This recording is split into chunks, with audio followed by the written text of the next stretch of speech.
Hey everybody, it's Jason with Parallel Reality coming back with you today with an article from July 14th from The Federalist. This one's dated, Major Media Outlets Refuse to Call Attack on Trump's Life an Assassination Attempt, which it obviously was.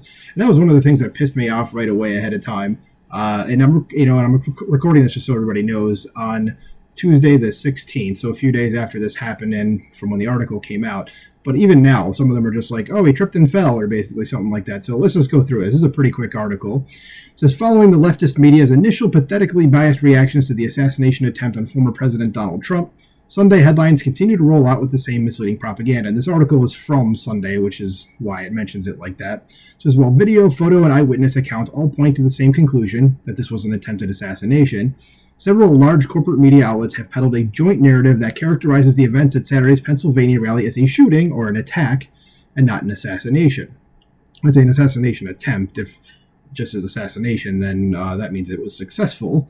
So while it is true that shootings are frightening situations for anyone to experience, the choice to describe the events as a shooting or an attack compared to an attempted assassination is telling.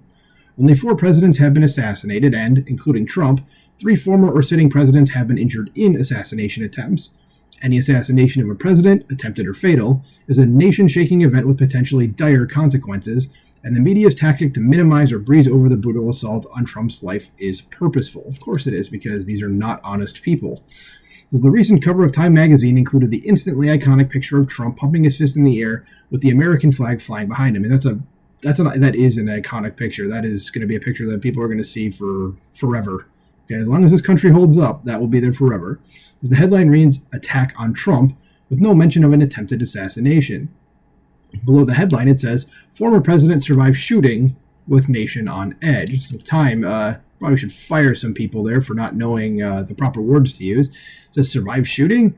The phrasing implies that the former president was simply in the wrong place at the wrong time, not there was a deliberate attack on his life. Yes, that would be an assassination. It says Forbes took the opportunity to politicize the assassination attempt, asking, will surviving gunfire be Donald Trump's next appeal to black voters? Yeah, I saw that article, and I just did, like, the Picard facepalm, just kind of, oh, God.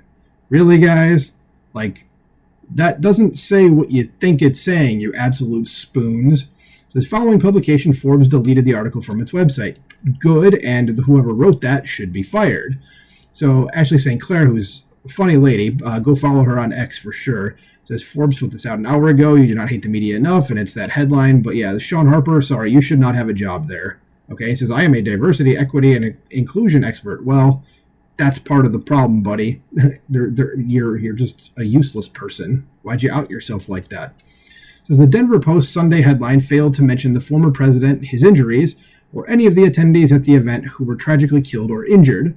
Almost glorifying the attacker, the Post plastered gunman dies in attack on the front page, rather than recognizing the disgusting attacks that were committed against Trump and his supporters.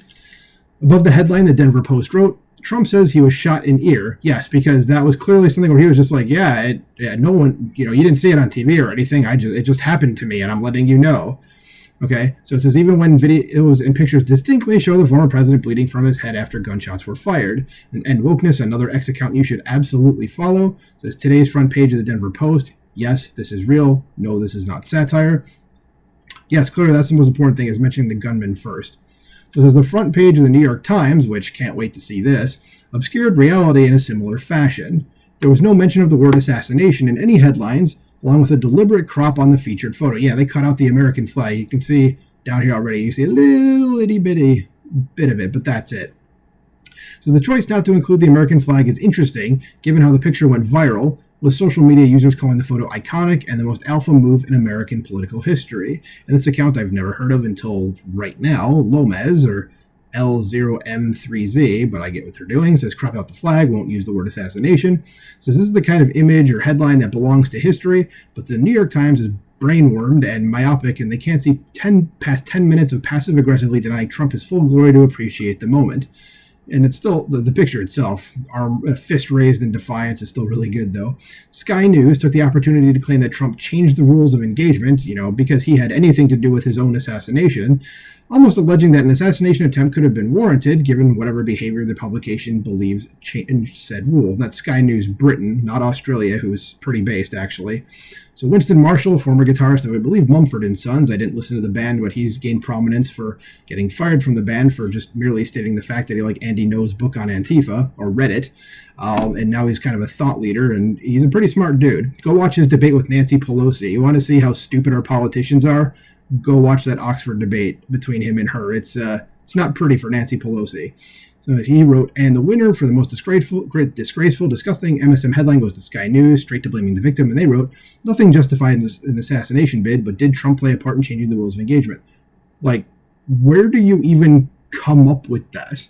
Like, what did he do that makes you even think that?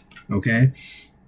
It says the Washington Post front page blared Trump injured in rally shooting. Yes, that's clearly the right headline, you Washington Post idiots. The Washington Post is on the list with the New York Times as probably the worst that there is out there and most biased. It says, like the Times, the Post also used a feature photo that was conspicuously lacking the American flag that flew in the background of most of the images from the iconic moment. Yeah, so it's a kind of a different angle there. The flag is a little, like it would be like up here. So it says a headline under the story, top story said, conservatives blame Biden, Democrats for rhetoric. Yes, and rightfully so.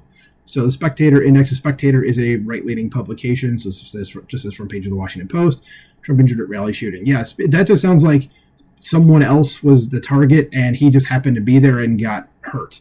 Okay, not that, he himself was the target. It says even an entire day after the assassination attempt, corrupt corporate media outlets felt no remorse in dishonestly distorting their coverage of the atrocity committed against Trump and the nation. And Camden Mulder, summer intern, I say they should hire you to do more stuff. Because Hillsdale, there you go. American State Journalism, good. I hope you're actually one of the good journalists, like telling the truth and calling the media out like this, because this is great.